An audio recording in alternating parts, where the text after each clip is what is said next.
গারো পাহাড়ের নিস্তব্ধ রাত, পাহাড়ের বুক জুড়ে হাজারো মোমবাতির আলো, চারপাশে এক অদ্ভুত শান্তি, প্রার্থনার সুর আর মানুষের নীরব কান্না। এমন দৃশ্য দেখা যায় শেরপুরের নালিতাবাড়ির বারোমারি খ্রিস্টান ধর্মপল্লীতে, যেখানে প্রতি বছর হাজারো খ্রিস্ট ভক্ত জড়ো হন ফাতেমা রানীর তীর্থ উৎসবে।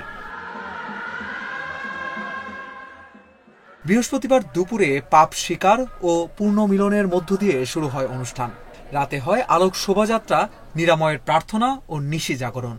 দেশ বিদেশ থেকে আসা ভক্তরা ৩ কিলোমিটার পাহাড়ি পথে মোম জ্বালিয়ে হাঁটেন আর মা মারিয়ার প্রতিকৃতির সামনে প্রার্থনা করেন মনের আশা পূরণের জন্য। তাদের বিশ্বাস, মা মারিয়া সকল দুঃখ দূর করবেন এবং মনোবাঞ্ছা পূরণ করবেন। মা মারিয়ার তীর্থ এটা বছরে একবার হয়, তো এখানে আমরা আসি, আমাদের চাওয়া পাওয়া অনেক কিছু আমরা প্রার্থনা করি, তার কাছে যাচনা করি।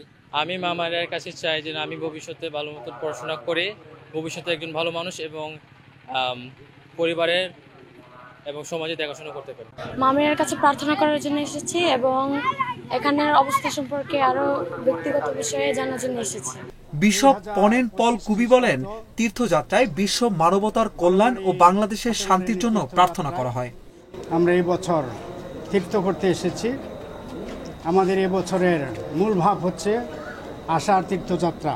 এবছর আপনারা লক্ষ্য করেছেন হাজার হাজার মানুষ এই বৃষ্টির মাঝেও এসেছে তাদের মায়ের প্রতি শ্রদ্ধা জ্ঞাপন করার জন্য, মানুষের মন পরিবর্তনের জন্য, প্রার্থনা করার জন্য।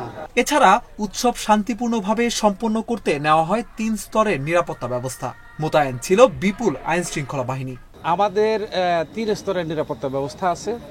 আমরা 24 এখানে হলো ডিউটি দিয়ে মোতায়েন করেছি।